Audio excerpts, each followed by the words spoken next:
Hello, today we will discuss the relevancy of the judgment.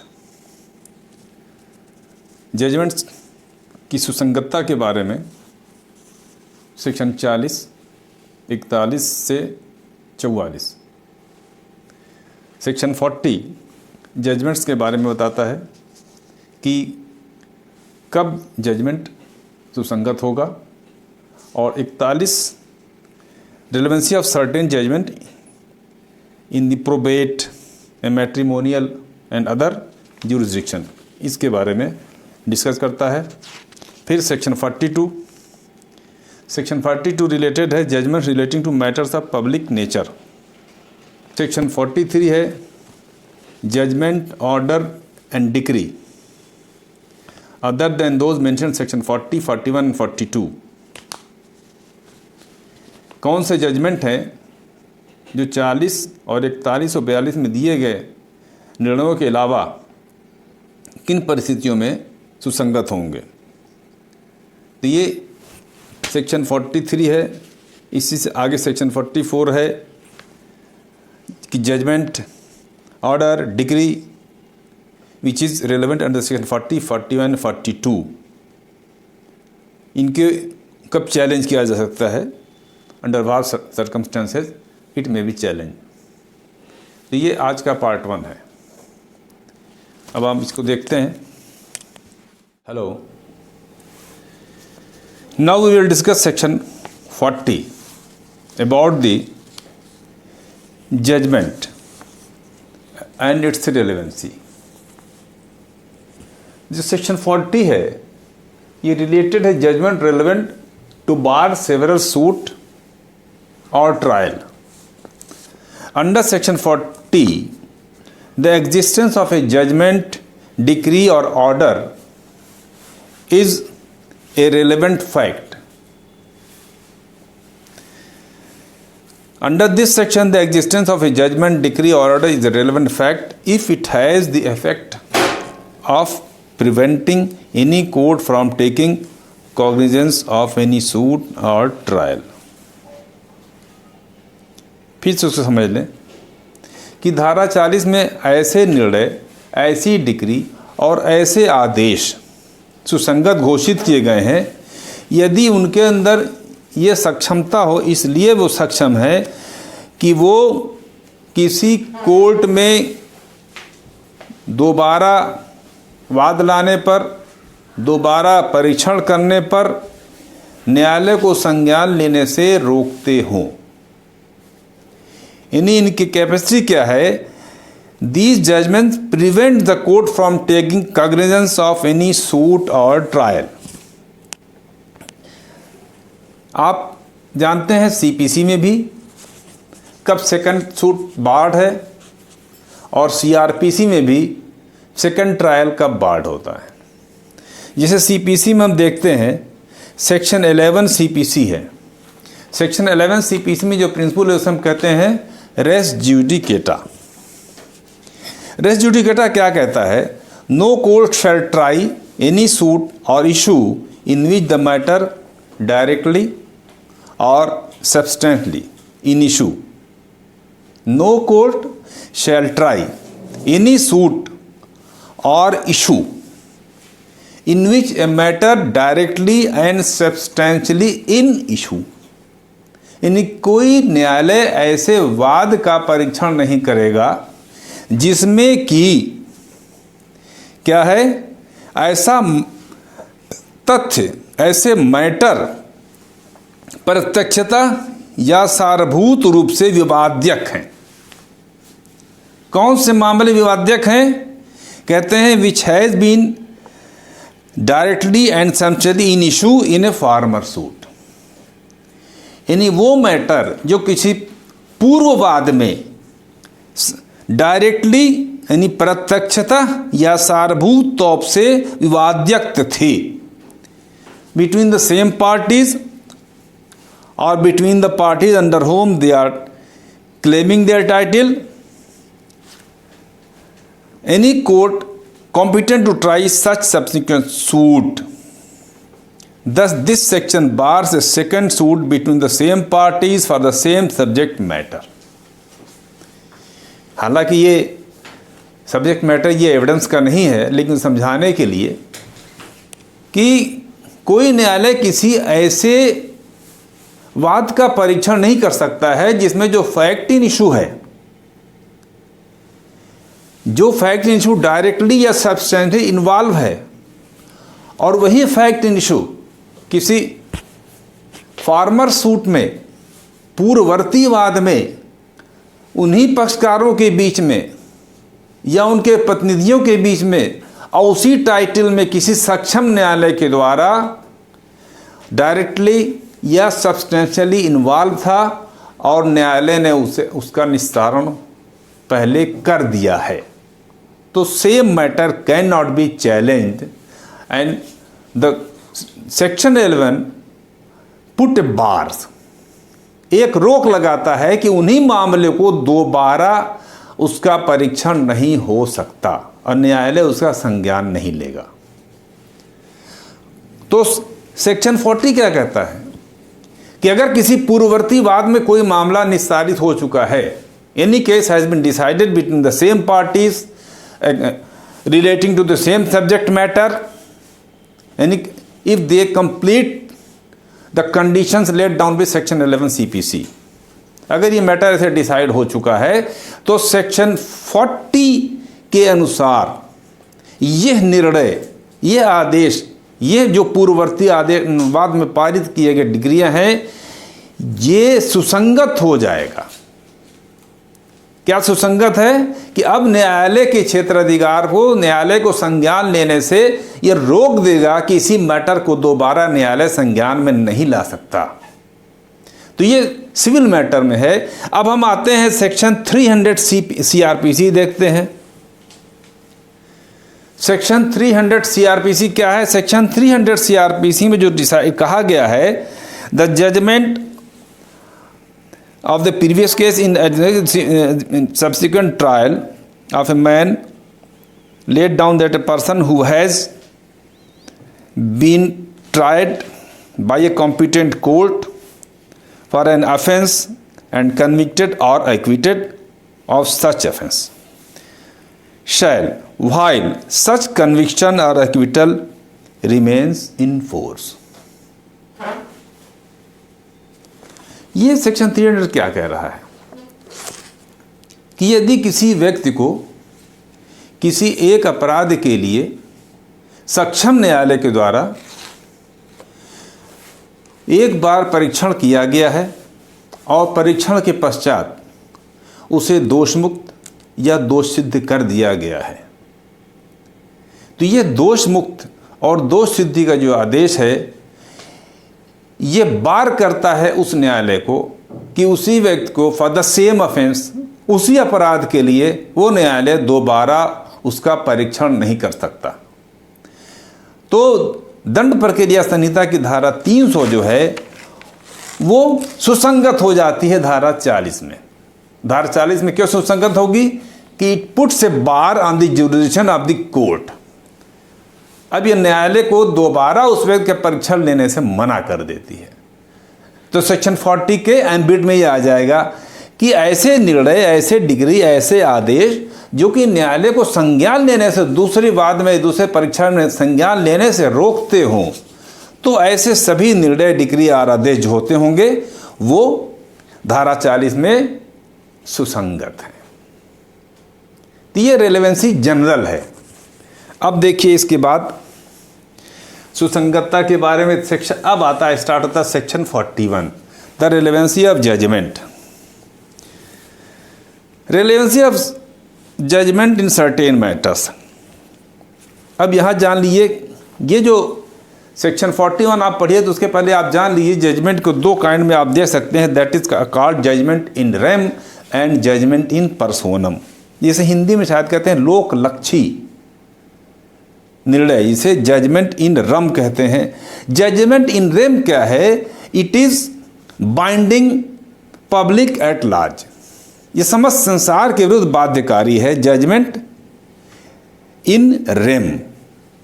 और एक judgement है judgement in पर्सोनम, ये किसी के व्यक्तिगत अधिकारों का जो निस्तारण किया जाता है, तो ये जजमेंट जो है, ऐसे निर्णय जो है व्यक्तिगत अधिकारों का जो निस्तारण करते हैं वो पक्षकारों के ऊपर बाध्यकारी हैं। समस्त संसार से इसका कोई लेना देना नहीं है। लेकिन जजमेंट इन रेम से रिलेटेड कौन से ऐसे क्षेत्राधिकार हैं जो जजमेंट इन रेम में आएंगे, उसके बारे में जान ले कि वो ज्यूरिसडिक्शन जिसमें दिया गया निर्णय जजमेंट इन रेम कहलाता है, क्योंकि यही निर्णय सुसंगत धारा 41 में है। नंबर 1,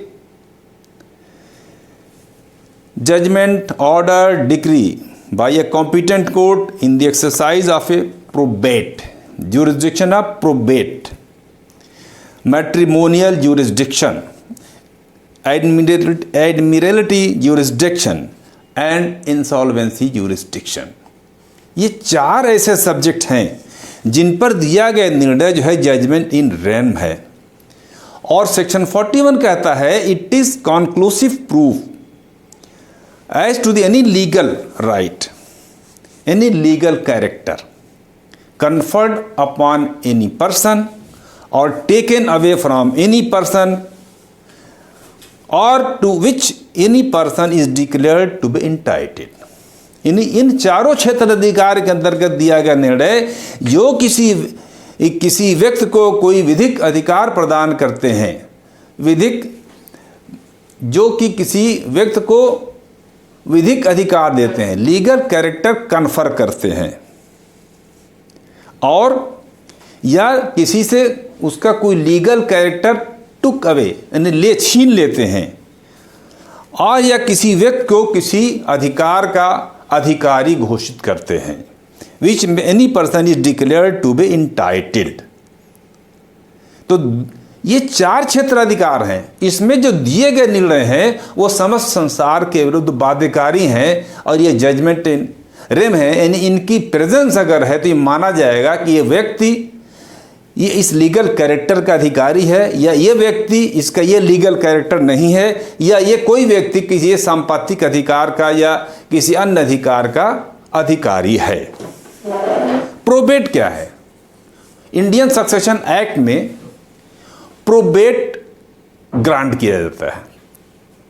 प्रोबेट कब ग्रांट होता है? इट इज ये प्रेसिडेंसी टाउन्स में प्रोबेट ग्रांट होता है, और ये प्रोबेट जो है it is A proof of will. Will जहां पर इन्वॉल्व है सक्सेशन में, विल के आधार पर अगर सक्सेशन का कोई वाद चलता है इंडियन सक्सेशन एक्ट में, तो अगर वहां विल साबित कर दी गई और उसके बाद जो है जो विल के एडमिनिस्ट्रेटर हैं, यानी जिनको विल को एग्जीक्यूट करना है, जिनको अधिकार दिया गया है कि वो संपत्ति के बंटवारा विल के अनुसार करेंगे, तो अगर उनके पक्ष में कोई प्रोबेट जारी कर दिया गया है, then it is a conclusive proof of the title of the executors.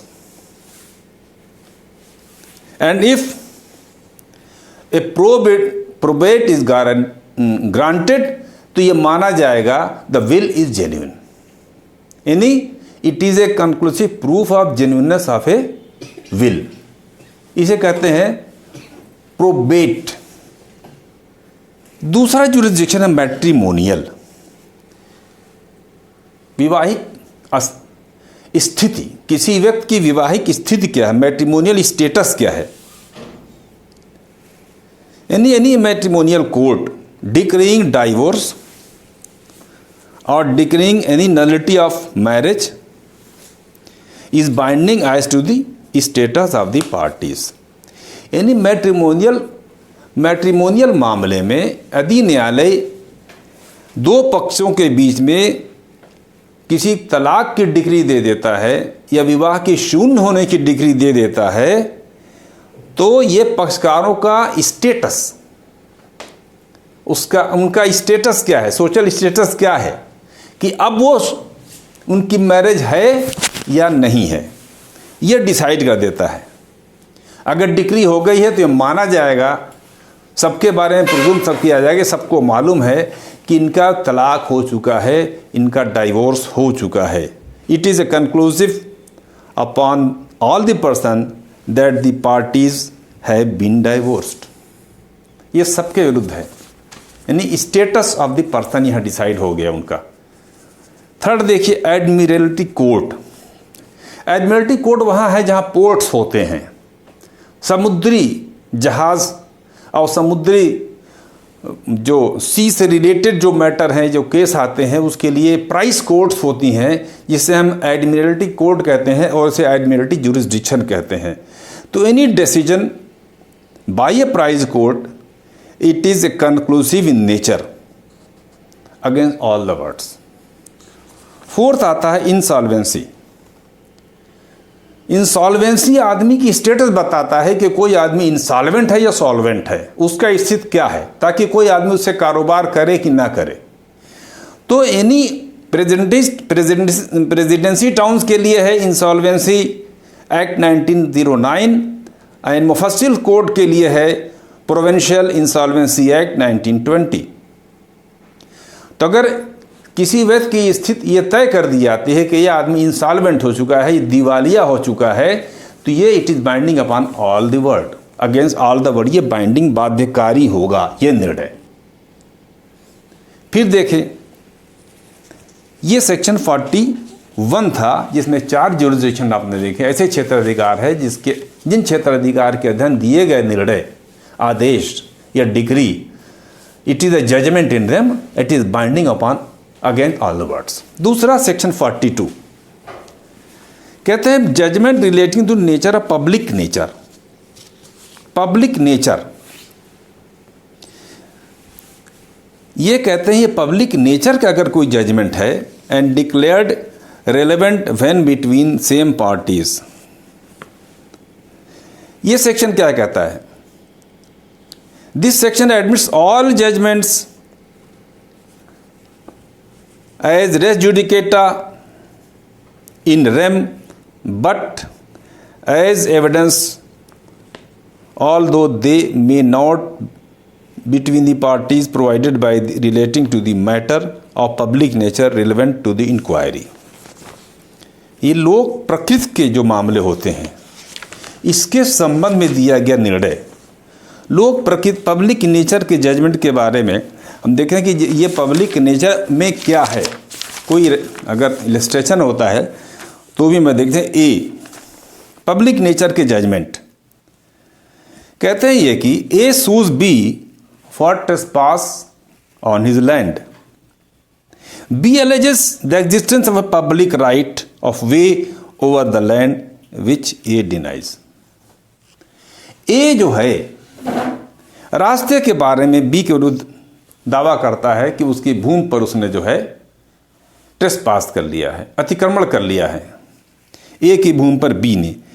B अगर वहाँ कहता है कि नहीं ये ए की भूमि नहीं है बल्कि ये एक आम रास्ता था, देन क्या होगा? The existence of a decree in favour of the defendant in a suit by A against C for a trespass on the same land in which C alleged the existence of the same right is relevant but it is not conclusive that the right of way exists। ये A ने B के विरुद्ध एक दावा किया कि B ने उसकी भूमि पर अतिक्रमण कर लिया है और B ने ये प्ली लिया, ये भी वचन लिया कि नहीं वो भूमि व्यक्तिगत भूमि एक ही नहीं थी बल्कि ये एक पब्लिक रास्ता था। और न्यायालय ने बी के हित में डिग्री कर दिया, डिग्री जो पारित किया वो बी की जो अभिवचन थी प्ली थी उसको एक्सेप्ट कर लिया गया।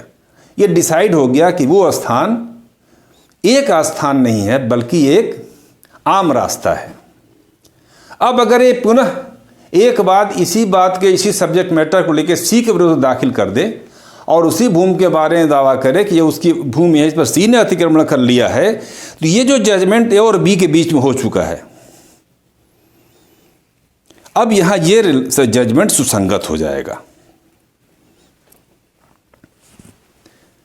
अब ये इसकी रेलेवेंसी है कि इस बार न्यायालय ने एक बार निर्णय दिया है कि ये भूमि रास्ते की भूमि है, लेकिन सेक्शन 41 और 42 में फ़र्क क्या है? 41 में जो क्षेत्राधिकार हैं वो कंक्लूसिव प्रूफ हैं, 42 में जो लोक प्रकृति के मामले पर कोई निर्णय न्यायालय का है, डिग्री है, ये कंक्लूसिव नेचर की नहीं होती है। तो ये सेक्शन 42 है। अब इसके बाद आता है सेक्शन 43। सेक्शन 43 किन मैटर में जजमेंट ऐसे हैं जो रिलेवेंट हैं? देखिए, कहते हैं this section declare that the judgment, order and the decree other than those mentioned in section 40, 41, 42 are of themselves irrelevant। पहले तो ये निर्णय ये कह रहा है, धारा 43 कह रही है कि ऐसे जजमेंट, ऐसे आदेश, ऐसी डिक्रियाँ जो कि धारा 40, 41 और 42 में जो मेंशन नहीं हैं, तो ये अपने आप में असंगत हैं, यानी ये अपने आप में रेलेवेंट नहीं है। यानी अगर वो 40 में नहीं आता, 41 में नहीं आता और 42 में नहीं आता, तो ऐसे निर्णय अपने आप में सुसंगत नहीं है। अब कौन कौन से मामले इसमें है? जैसे कहते हैं admissibility of the judgment in civil and criminal matters. A judgment in a criminal matter cannot be received in a civil case to establish the truth of the facts। यानी आपराधिक मामले का कोई निर्णय सिविल राइट्स को decide करने के लिए सुसंगत नहीं है, उसे स्वीकार नहीं किया जा सकता। अब इसके अपवाद भी हैं। Existence of such judgment is in fact in issue। अब देखिए क्या कह रहा है सेक्शन 43 में। देखिए क्या कह रहा है कि जो जजमेंट जो 40, 41, 42 से कवर नहीं होते, दे आर इररिलेवेंट। ये अपने आप में सुसंगत नहीं है जब तक कि the existence of such judgment, order or degree is a fact in issue or is relevant under some other provisions. यानी 40, 41 और 42 में अगर कोई निर्णय नहीं शामिल है तो ऐसा निर्णय अपने आप में सुसंगत नहीं है जब तक कि वो किसी मामले में विवाद्यक तथ्य के रूप में ना आ जाए, यानी वो निर्णय ही विवाद्यक हो जाए, फैक्ट इन इशू हो जाए, और किसी अन्य धाराओं में, एविडेंस एक्ट की धारा में वो सुसंगत हो। अगर ऐसा नहीं है तो ऐसे निर्णय सुसंगत नहीं है। अब जैसे इन्होंने एक इलस्ट्रेशन दिया है कि A prosecutes B for adultery with C. C is A's wife. ये अभियोजन चलाता है बी के विरुद्ध कि उसने बी ने ए की पत्नी के साथ एडल्टरस एक्ट किया है। Afterward C is prosecuted for bigamy in marrying B during A's lifetime। इसके बाद क्या होता है? C पर एक अभियोजन और चलता है। क्या चलता है? C जो A की पत्नी थी उस पर एक आपराधिक वाद चलता है कि उसने A के जीवन काल में B से पुनर्विवाह कर लिया है। ए के जीवन काल में ही उसने बी से पुनर्विवाह कर लिया है। C says that she never was as wife. अब यहां पर सी क्या कहती है कि वो कभी ए की पत्नी थी ही नहीं। अब जो ए की पत्नी है वो ये क्या कह रही है? अब ये इसमें डिनायल कर रही दूसरे वाद में, वो तो ए की पत्नी थी ही नहीं, जबकि एक वाद ए जो है बी के विरुद्ध चला चुका है कि उसने जो है ए की पत्नी जो सी है उसके विरुद्ध एडल्ट्री का अपराध कारित किया है और न्यायालय ने ए के पक्ष में डिक्री कर दिया था, निर्णय पारित कर दिया था। तो ये जो पहला निर्णय है जहां एडल्ट्री का केस साबित हो गया, ये माना गया, तो उससे ये मान लिया गया उसमें कि ये सी जो थी वो ए की पत्नी थी। अगर पत्नी ना होती तो एडल्ट्री का अपराध साबित नहीं होता। तो ये जो जजमेंट है, the judgment against B is irrelevant as against C. तो बी के विरुद्ध जो निर्णय है, कहते हैं ये जो है सी के विरुद्ध सुसंगत नहीं होगा। ये जो निर्णय पहले हुआ था, बी के विरुद्ध हुआ था, यह सुसंगत नहीं माना जाएगा।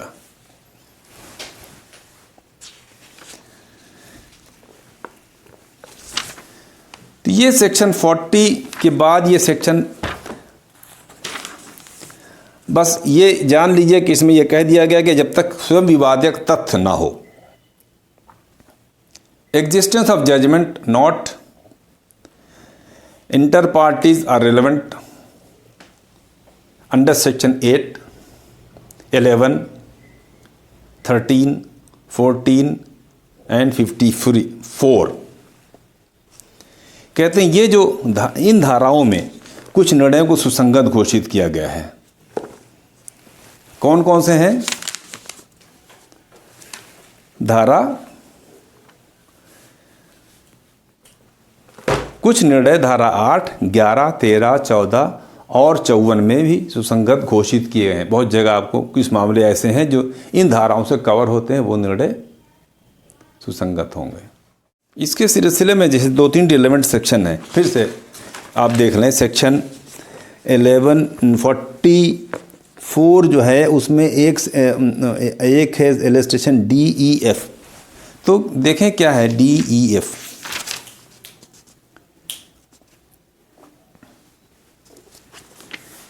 इसका इलस्ट्रेशन ई क्या कहता है?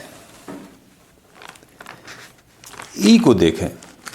ए is charge with theft and having been previously convicted of theft, the previous conviction is relevant as a fact in issue। ये जो है उसके हैबिट को, उसके आर्डर्स को, ये जो है सेक्शन 8 में प्रीवियस कंडक्ट के रूप में धारा 8 में ये निर्णय जो है ये सुसंगत है। तो ये इलस्ट्रेशन ई ये बताता है। फिर देख लें एफ क्या कहता है। Illustration F, A is tried for the murder of B. The fact that B prosecuted A for libel and A was convicted and sentenced in the relevant under section 8 as showing the motive for the fact in issue. A is tried for the murder of B. A का परीक्षण B की हत्या के लिए हो रहा है और ये तथ्य कि B ने A के विरुद्ध लाइबल के लिए वाद प्रस्तुत किया था और जिसमें ए को सजा हुई थी। तो चूंकि पहले बी ने ए के विरुद्ध मुकदमा किया, ए को सजा हुई, तो ये जो अब ए पर हत्या का मुकदमा चल रहा है, तो हत्या का जो मोटिव ये साबित करता है, ये पिछला मुकदमा जो है ये मोटिव साबित करेगा। एंड ये motive section 8 of Indian evidence act में रिलेवेंट है। तो एज ए जजमेंट, दो जजमेंट जो सेक्शन 8, सेक्शन 11, सेक्शन 13, 14 और 54 में सुसंगत है, तो वो निर्णय सुसंगत माने जाएंगे। अब लास्ट देख लें सेक्शन 44 आज के पार्ट का। सेक्शन 44 क्या है? जजमेंट, ऑर्डर और decree, those which are relevant under section 40, 41 and 42। यानी ऐसे judgment which is relevant under section 40, 41 और 42, यानी ये 40, 41, 42 इसको तो सुसंगत घोषित कर दिया जा रहा है सारे निर्णय। इसमें यहाँ तक कि 41 में तो कंक्लूसिव प्रूफ भी बता रहा है। तो सेक्शन 44 लास्ट में क्या कह रहा है कि एनी पार्टी टू सूट और द प्रोसीडिंग में show that any judgment, order, decree which is relevant under section 40, 41 and 42 and which has been proved by the adverse party was delivered by a court not competent to deliver it or was obtained by fraud or collusion। यानी ये जो सुसंगत निर्णय है 40, 41 और 42 में, इनको चुनौती कब दी जाएगी?